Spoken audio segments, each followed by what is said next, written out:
সংগ্রামী অভিনন্দন। পথ চলতি প্রতিটি মানুষ, সহনাগরিক বৃন্দ, প্রতিটি ব্যবসায়ী বৃন্দ, সাথে সাথে প্রশাসনের কর্তা ব্যক্তিদেরকে ধন্যবাদ জ্ঞাপন করছি। উপস্থিত রয়েছেন ইন্ডিয়ান সেকুলার ফ্রন্ট আইএসএফ এর হুগলি জেলা সভাপতি মাননীয় লক্ষ্মীকান্ত হাঁসদা মহাশয়, তারকেশ্বর ব্লক সভাপতি বাবু মিদ্দা, ফুরসুরো বিধানসভার সভাপতি সিরাজুল মিদ্দা সহ একাধিক নেতৃত্ব। আজকে আমাদের মূলত 21শে জানুয়ারি ইন্ডিয়ান সেকুলার ফ্রন্ট আইএসএফ এর ৫ম বর্ষপূর্তি উপলক্ষে যে ডাক দেওয়া হয়েছে কলকাতা চলুন অধিকার দিবসকে সামনে রেখে, সে উপলক্ষেই মূলত এই চাপাডাঙ্গা বাজারের পথসভা। সামান্য কয়েকজন লোককে দেখে অনেকে মনে করতে পারে যে এই 5 জন লোককে নিয়ে ইন্ডিয়ান সেকুলার ফ্রন্ট পথসভা করছে। আসলে রাস্তার মোড়ে মোড়ে অনেকে দাঁড়িয়ে আছেন, দোকানে দাঁড়িয়ে আছেন, সকলে কিন্তু সমর্থক। কিন্তু জানেন 2011-তে তৃণমূল কংগ্রেসের সরকার পালাবদল হয়েছিল, যাতে করে বাম জামানার অবসান হয়ে সেই সময়কারের যে নোংরা রাজনীতি, মারামারি, হানাহানি, কাটাকাটি, সেগুলো বন্ধ হয়ে যায় এই বাংলা থেকে। মাননীয়া মমতা ব্যানার্জি মহাশয়া তিনি বলেছিলেন বদলা নয় বদল চাই, এই স্লোগান দিয়ে 2011-য় ক্ষমতায় এলেন। কিন্তু আমরা কি দেখলাম? তিনি কার্যত স্লোগানেই শেষ করলেন, বদলা নয় বদল চাই বললেন, কিন্তু বিরোধী দলের উপরে কি আগ্রাসন তিনি চালিয়েছেন 11 থেকে এই 25 পর্যন্ত আমরা দেখতে পেয়েছি। 2021 সালে ইন্ডিয়ান সেকুলার ফ্রন্ট আইএসএফ যখন জন্মগ্রহণ করলো, সেই সময়ে এই মাননীয় মমতা ব্যানার্জি মহাশয়া সব থেকে বেশি ভয় পেলেন যে এতদিন পর্যন্ত দুই ফুল একদম মিলেমিশে একাকার হয়েছিল। মোদি আর দিদি সেটিং এর রাজনীতি চলছিল, বেশ বাংলা আর দিল্লি দাপিয়ে বেড়াচ্ছিলাম, একজন দিল্লিতে আর একজন বাংলাতে, দিদি আর দাদার সরকার মিলে ঝুলে একাকার। যখনই Naushad Siddiqui Indian secular front ISF এর সংগঠন, আইএসএফ রাজনৈতিক দল তৈরি করলেন, তিনি আহ্বান করলেন দলিত, আদিবাসী, পিছড়ে বর্গ, সমস্ত ধর্ম বর্ণ ঐক্যবদ্ধ হয়ে একটি নতুন রাজনৈতিক শক্তি এই পশ্চিম বাংলায় দরকার। তাই 2021-এ জানুয়ারি ইন্ডিয়ান সেকুলার ফ্রন্ট আইএসএফ এর জন্ম হলো।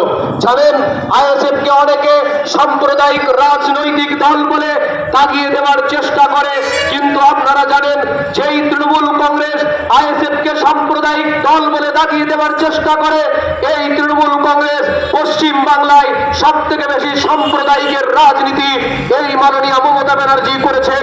তিনি কখনো মাথায় হেজাব লাগিয়েছেন, কখনো ইসলাম ধর্মের স্লোগান দিয়েছেন, কখনো আল্লাহ আমিন এই ধরনের শব্দ বলে তিনি মুসলিমদেরকে কার্যত অপমান করে তাদের সঙ্গে ধোঁকা করেছেন, নাটক করেছেন। এই বাংলায় সম্প্রীতির বাংলা ছিল কাজী নজরুল ইসলামের বাংলা, এই বাংলা রবীন্দ্রনাথ ঠাকুরের বাংলা, এই বাংলা রামকৃষ্ণ পরমহংসদেবের বাংলা, এই বাংলা তারকেশ্বরে যেমন একদিকে রয়েছে, ঠিক তেমনি অন্যদিকে এই বাংলায় তা হুগলি জেলার ফুরফুরা শরীফ রয়েছে। গোটা বাংলা এক সম্প্রীতির পীঠস্থান ছিল। মাননীয় মমতা ব্যানার্জি মহাশয়া বাংলার মসনদে আসার পর থেকে তিনি ধর্মে ধর্মে বিভাজন তৈরি করলেন, হিন্দু মুসলিম ভাগাভাগি করলেন।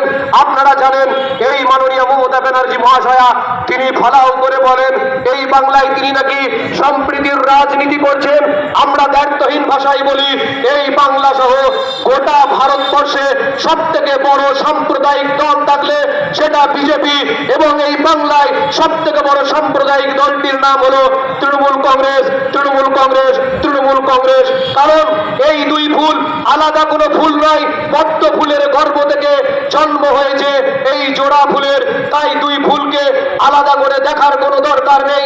1998 খ্রিস্টাব্দে এই পদ্ম ফুলের পেট থেকে, এই পদ্ম ফুলের গর্ভ থেকে জন্মগ্রহণ করেছিল জোড়া ফুল, অর্থাৎ তৃণমূল কংগ্রেস নামক এই রাজনৈতিক দলটি। তারা আমাদেরকে শিক্ষা দেয়, সাম্প্রদায়িক সম্প্রীতির কথা বলে, তারা আমাদেরকে বলে বিজেপির দোসর, আপনাদেরকে স্মরণ করিয়ে দিতে চাই যে এই মাননীয় মমতা ব্যানার্জি আইএসএফ কে বিজেপির দোসর সাম্প্রদায়িক রাজনৈতিক দল বলে দাগিয়ে দিতে চাই। 1998 সালের পর থেকে তিনবার এই মাননীয় মমতা ব্যানার্জি বিজেপির সঙ্গে ঘর করেছেন, বিজেপির মধু খেয়েছেন, বিজেপির সঙ্গে সংসার করেছেন, 3বার মন্ত্রিত্বের স্বাদ আস্বাদন করেছেন। তিনি কোন মুখ নিয়ে আজকে আইএসএফ কে বিজেপির বি টিম সাম্প্রদায়িক দল বলেন আমাদের বোঝে আসে না। তাই আপনাদেরকেও সচেতন হতে হবে। আমাদের সঙ্গে রাজনীতি করার সূত্রে সমস্ত রাজনৈতিক দলের সখ্যতা রয়েছে। ওঠা বসা মিটিং মিছিলে গিয়ে কখনো দেখা হয়ে যায় তৃণমূল কংগ্রেসের কর্মী সমর্থকদের সঙ্গে, কখনো দেখা হয় বিজেপির কর্মী সমর্থকদের সঙ্গে, নেতৃত্বের সঙ্গে। তাদেরকে যখন জিজ্ঞেস করি পুরনো তৃণমূল কংগ্রেসকে, দাদা কেমন আছেন, বলে আজকে আমার মন ভালো নেই, এমন একটা অবস্থা। কারণ জন্ম দিয়েছিলাম আমরা এই তৃণমূল কংগ্রেসকে 2011 সিপিএম এর অত্যাচারকে সামনে নিয়ে রাতের অন্ধকার দিনের আলোয় এই জোড়া ফুলের ঘাস আমরা ফুটিয়েছিলাম। আজকে যারা তৃণমূলের নেতা ওই হারমাত শওকত মোল্লার মতো ব্যক্তি যারা বোমবাদুরে, তারাই আজকে তৃণমূলের নেতা। যে যত বড় চোর সে তত বড় তৃণমূলের নেতা, যে তত বড় তোলাবাজ সে তত বড় তৃণমূল কংগ্রেসের নেতা। আপনারা দেখেছেন কিছুদিন পূর্বে ভাঙড়ের বেতাজ বাদশা আরাবুল ইসলামকে এই তৃণমূল কংগ্রেস দল থেকে ত্যাগ করে দিয়েছে, বহিষ্কার করেছে। এটা কেবলমাত্র আই ওয়াশ করা, আর এটা বোঝাতে চেয়েছে যে এখন এই আরাবুল ইসলাম এর মতো একজন দর্দণ্ড প্রতাপ, একজন খুনি বা খুনের মামলা যার বিরুদ্ধে লাগানো রয়েছে, এমন একজন ব্যক্তিকে তৃণমূল কংগ্রেসের আর দরকার নেই। কারণ মাননীয় মমতা ব্যানার্জির সার্টিফাই প্রাপ্ত ওই শওকত মোল্লা এখন বড় গোন্ডা, বড় নেতা। তাই যে যত বড় তোলাবাজ সে তৃণমূলের তত বড় নেতা। শওকত মোল্লাকে নিয়ে এখন তৃণমূল কংগ্রেস ভাঙড় দাবাবে। আমরাও বলে দিয়েছি শওকত মোল্লা তুমি সাবধান হয়ে যাও। আরাবুল ইসলাম পারেনি ভাঙড়ের মাটিতে বিধায়ক নওশাদ সিদ্দিকীকে রুখে দিতে, এই শওকত মোল্লাও পারবে না। আগামী 26-এ আবার লড়াই হবে, চোখে চোখ রেখে লড়াই হবে। আর সেই 26-এ শুধু ভাঙড় নয়, এই বাংলার প্রতিটি কেন্দ্র থেকে আইএসএফ লড়াই করবে। এই তৃণমূল কংগ্রেসকে বুঝিয়ে দিবে, মাননীয় মমতা ব্যানার্জিকে বুঝিয়ে দেওয়া হবে এই আইএসএফ কি এবং নওশাদ সিদ্দিকী কি। আপনারা জানেন একটি রাজনৈতিক দল তার কর্মসূচি পালন করবে, এই মাননীয় মমতা ব্যানার্জির পুলিশ বারবার আমাদেরকে নানান অজুহাতে ব্যারিকেড করার চেষ্টা করে। আজকে বলতে বাধা নেই, এই তৃণমূল কংগ্রেসের আমলে পুলিশ কার্যত তৃণমূলের একটা অংশে পরিণত হয়ে গিয়েছে। কোথাও শাসক দলের লেজুরি বৃদ্ধি করতে ব্যস্ত হয়ে পড়েছে। থানায় যখন আমাদের দলীয় নেতৃত্বরা ইন্টিমেশনের জন্য যায়, বলে পারমিশন দেওয়া যাবে না। আরে মশাই, আপনি পারমিশন দেওয়ার কে? এই গণতান্ত্রিক ভারতবর্ষে আমার সংবিধান আমাকে অধিকার দিয়েছে। আমি আমার ভারতের সংবিধানকে হাতে নিয়ে আমি মিটিং করব, মিছিল করব, রাস্তায় নামবো। সরকারের দুর্নীতি, সরকারের তোলাবাজি, ঘুষ দুর্নীতির বিরুদ্ধে, আবাস যোজনার বিরুদ্ধে বলার অধিকার আমাদের রয়েছে। তাই এই তারকেশ্বর থানার যারা রয়েছে দায়িত্বপ্রাপ্ত, তাদেরকে জানিয়ে দিতে চাই আগামী দিনে ব্লক সভাপতিকে আমরা শুনেছি তাকে বারবার থানাতে তলব করা হয়েছে, তাকে ইন্টিমেশন দিতে গেলে নেওয়া হয়নি, কখনো রিসিভ দেওয়া হচ্ছে না। এই ধরনের নানা রকম বাহানা দিয়ে ঘুরিয়ে ফিরিয়ে তাদেরকে পাঠিয়ে দেওয়া হয়। অথচ এই তৃণমূল কংগ্রেসের একটা বুথের নেতা যদি থানায় যায় তাকে কদর করা হয়, একটা অঞ্চলের নেতা যদি ফোন করে তাকে কদর করা হয়। একটি রাজনৈতিক দলের ব্লক সভাপতি থেকে শুরু করে জেলা নেতৃত্ব, তাদেরকে যেভাবে অপমান করা হয়, যেভাবে তাদের সঙ্গে কোঅপারেট না করে মিসবিহেভ করা হয়, আগামী দিনে আপনারা প্রস্তুত থাকুন। এই বাংলার জনগণ কিন্তু সব দেখছে, প্রশাসনের যে অংশ, পুলিশের যে অংশ আপনার তৃণমূল কংগ্রেসের সঙ্গে হাতে হাত মিলিয়ে কাজ করছে, মানুষ কিন্তু সবই বুঝতে পারছে। ইন্টিমেশন দিতে গেলে অন্তত তাদের সঙ্গে সেই ভদ্র আচরণগুলো করুন। একটি রাজনৈতিক দলের নেতাকে এই ভারতবর্ষের সংবিধান যে অধিকার দিয়েছে, যে সম্মান দিয়েছে, সেটুকু মেনে চলার চেষ্টা করুন। অন্যথায় মানুষ সব দেখছে এবং মনে রাখছে আইনিভাবে আমাদের লড়াই, সংবিধানকে হাতে নিয়ে আমরা কিন্তু লড়ে যাব। সাথে সাথে এটাও বলি, এই তৃণমূল কংগ্রেসের অনেক নেতারা অনেক চমক ধমক দিতে শিখেছে। আগামী বিগত কয়েকদিনে আমরা দেখেছি। আমরা তাদেরকে বলি, মনে করবেন না আইএসএফ মাত্র কয়েকজনকে নিয়ে পথসভা করছে বলে আইএসএফ এর শক্তি ক্রমশ দুর্বল হয়ে পড়েছে, এমনটি নয়।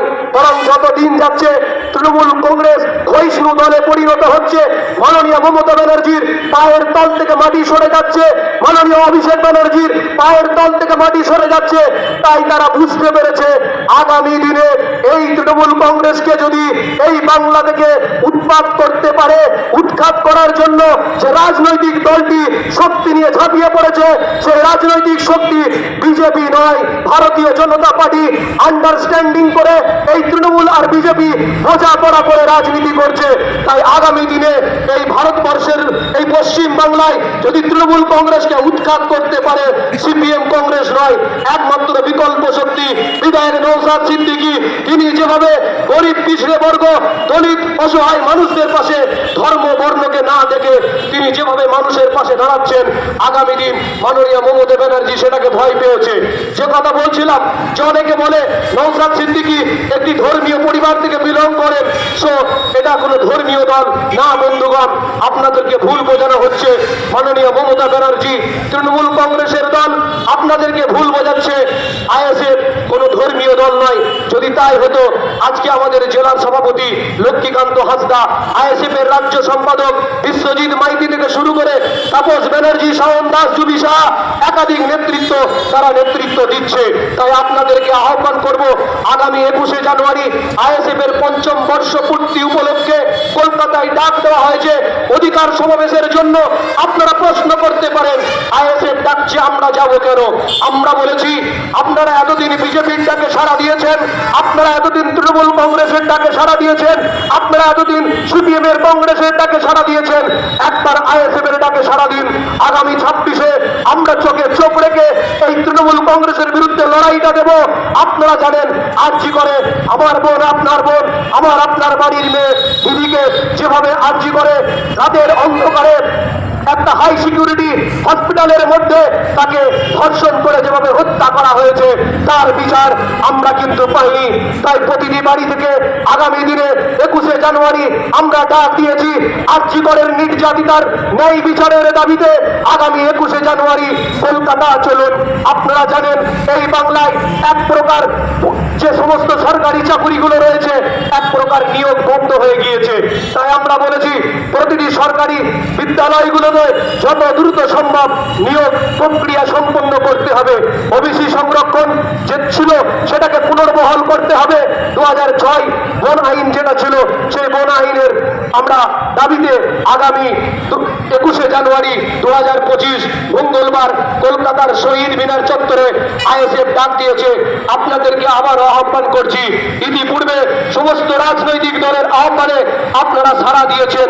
একবার এই অধিকার দিবসকে সামনে রেখে আগামী 21শে জানুয়ারি কলকাতা চলুন। ইন্ডিয়ান সেকুলার ফ্রন্ট আপনার হয়ে কথা বলে বন্যার কথা বলছিল আমাদের নেতৃত্ব সিরাজুল ভাই, যে এই খানাকুল, পুরসুরা, তারকেশ্বর বন্যা কবলিত এলাকা আমরা দেখছি প্রতি বছর এই এলাকাগুলোতে বন্যা হয় আর মানুষ ত্রাণ নিয়ে বিভিন্ন জায়গা থেকে ছুটে আসে। পর্যাপ্ত পরিমাণে শাসক দলের ত্রাণ আমরা চোখে পড়ে না।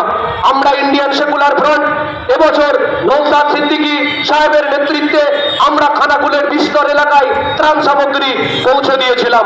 আপনারা দেখেছেন চাপাডাঙ্গা থেকে শুরু করে মায়াপুর, আরামবাগ বিভিন্ন এলাকাতে আমরা ত্রাণ সামগ্রী দিয়ে মানুষের পাশে ছুটে যাওয়ার চেষ্টা করেছি। কিন্তু লজ্জার কথা, আমরা যখন খানাকুলের দিকে ত্রাণ নিয়ে গিয়েছিলাম এই ভয়াবহ বন্যায় মানুষ যখন বাঁচতে পারছে না, বসবাস করতে পারছে না, রাস্তায় এসে আশ্রয় নিয়েছে। কিন্তু এই নির্লজ্জ তৃণমূল কংগ্রেসের একটা অংশ তারা মানুষের তোলা খেতে খেতে তাদের অবস্থা এমন হয়ে গিয়েছে কখনো আবাস যোজনার টাকা খায় আমরা জানি, কিন্তু বন্যার সময় অসহায় মানুষগুলোর জন্য মুড়ি, শুকনা, বিস্কিট নিয়ে যখন আমরা খানাকুলের দিকে এগিয়েছি, অনেক সংগঠন যখন এগিয়েছে এই ঘটনা ঘটেছে। পুলিশ প্রোটেকশন নিয়ে তাদেরকে যেতে হচ্ছে। কেন? কারণ ওখানে কিছু রাঘবওয়াল বসে আছে, ওই ত্রাণ সামগ্রীগুলো নিয়ে তারা নিজেদের মধ্যে মধ্যে বন্টন করবে বা তৃণমূল কংগ্রেসের ব্যানার থেকে দেবে। ট্রাক্টর থেকে মালকে হাইজ্যাক করে নেওয়া হয়েছে। আপনাদের এই সমস্ত কর্মকাণ্ড মানুষ দেখছে। বন্যার সময় মানুষের পাশে না দাঁড়িয়ে যারা ত্রাণ সামগ্রী নিয়ে গিয়েছিল তাদের ত্রাণ সামগ্রী লুট করেছে এই অপদার্থরা। আপনারা জানেন এই তৃণমূল কংগ্রেসের আমলে আবাস যোজনার কত দুর্নীতি হয়েছে, মানুষ জর্জরিত হয়ে রয়েছে। আবাস যোজনার দুর্নীতিকে নিয়ে যেই মানুষটির ঘর পাওয়ার কথা তাকে না দিয়ে যে তৃণমূল কংগ্রেস জিন্দাবাদ, মাওবাদী মানুষ জিন্দাবাদ, মমতা ব্যানার্জি জিন্দাবাদ এটা বলতে পারে, তৃণমূলের জোড়া ফুলের ফ্ল্যাগ নিয়ে চলতে পারে, তাকে দেখে দেখে ঘর দেওয়া হয়েছে। আরে সে যদি গরিব হয় অবশ্যই ঘর পাক, সে তৃণমূল করুক, বিজেপি করুক বা আইএসএফ করুক, গরিব হলে সে ঘর পাক। কিন্তু আমরা দেখেছি কারো দুতলা বাড়ি রয়েছে, তাকে কাঠমানির বিনিময়ে 20,000 25,000-এর সেটিং এর বিনিময়ে তাদেরকে ঘর দিয়ে দেওয়া হয়েছে। আমরা দায়িত্বহীন ভাষায় বলছি, মানুষ কিন্তু সব দেখছে। আগামী 26-এ আপনাদেরকে হিসাব বুঝিয়ে দেবে। মনে করবেন না মানুষ গর্জন করছে না, প্রতিবাদ করছে না বলে আপনাদেরকে সমর্থন করছে না বন্ধু।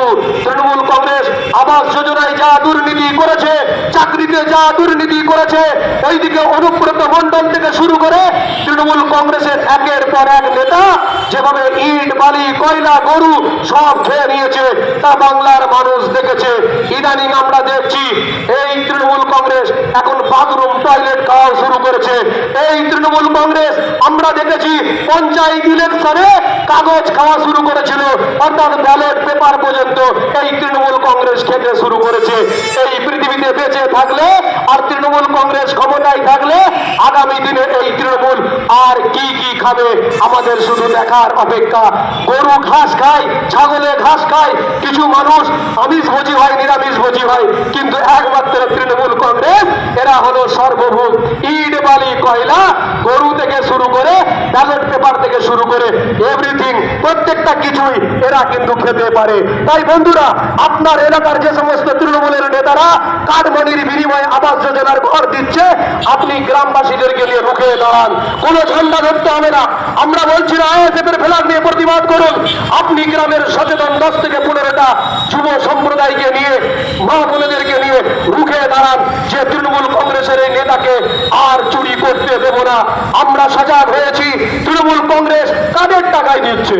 আবার বলছে বাংলা আবাস যোজনা, মানে ভঙ্গিমাটা এমন যেন মমতা ব্যানার্জি মহাশয়া টালির চালা বিক্রি করে বা অভিষেক ব্যানার্জি মহাশয় ওনার নিজের সম্পত্তি বিক্রি করে আমাকে আপনাকে ঘর দিচ্ছে।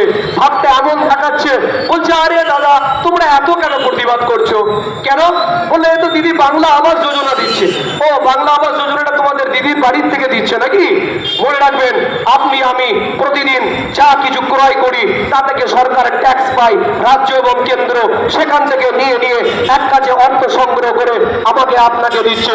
তাই যারা বলে যে আবাস যোজনার টাকা, এটা বাংলা আবাস যোজনার টাকা, এটা মাননীয় মোদী দেননি, এটা দিদি দিচ্ছেন, আমরা বলছি ধন্যবাদ। আপনি সরকারে রয়েছেন, আপনি রাজ্যের মুখ্যমন্ত্রী, আপনার দায়িত্ব হলো সেই মানুষটির মাথার উপরে ছাদ নেই তার ছাদ তৈরি করে দেওয়া। আপনি দয়া করছেন না, আপনি আপনার দায়িত্ব পালন করছেন। তাই আপনাদেরকে বলবো সজাগ হয়ে যান। যেখানে আবাসের দুর্নীতি দেখতে পাবেন রুখে দাঁড়ান। সাংবাদিক বন্ধুদেরকে ডাকুন, মিডিয়া করুন, খবর করুন। সাথে সাথে এই তোলাবাজ তৃণমূল কংগ্রেসকে এই বাংলা থেকে উৎখাত করার শপথ নিন। আগামী 21শে জানুয়ারি আইএসএফ দিচ্ছে ডাক। চলুন বন্ধুগণ, আমরা সবাই কলকাতায় যাই। নৌসাদ সিদ্দিকী, বিশ্বজিৎ মাইতি, লক্ষ্মীকান্ত হাসদা আপনাদেরকে আহ্বান করেছে মা বোনেদের অধিকার নিয়ে কথা বলার জন্য। আপনারা জানেন 1000 টাকা করে দিয়ে তারা মনে করছে আমরা অনেক দিয়ে ফেললাম। আমরা বলছি আমাদের জনগণের ট্যাক্সের টাকায় যদি আপনি ভাতাই দেবেন তাহলে 1000 কেন, এইটা 5000 করে দিন। প্রত্যেক মাসে যেন বাড়ির মা বোনগুলো 5000 টাকা করে পাই। আমার আপনার ট্যাক্সের টাকাই যদি দেওয়াই হবে, সরকারি চাকরি না দিয়ে ভাতাই যখন দেবেন তাহলে 1500 দিয়ে, সান্ত্বনা না দিয়ে এগুলো আপনি বাড়িয়ে দিন। তাই আপনাদেরকে আহ্বান করব, যারা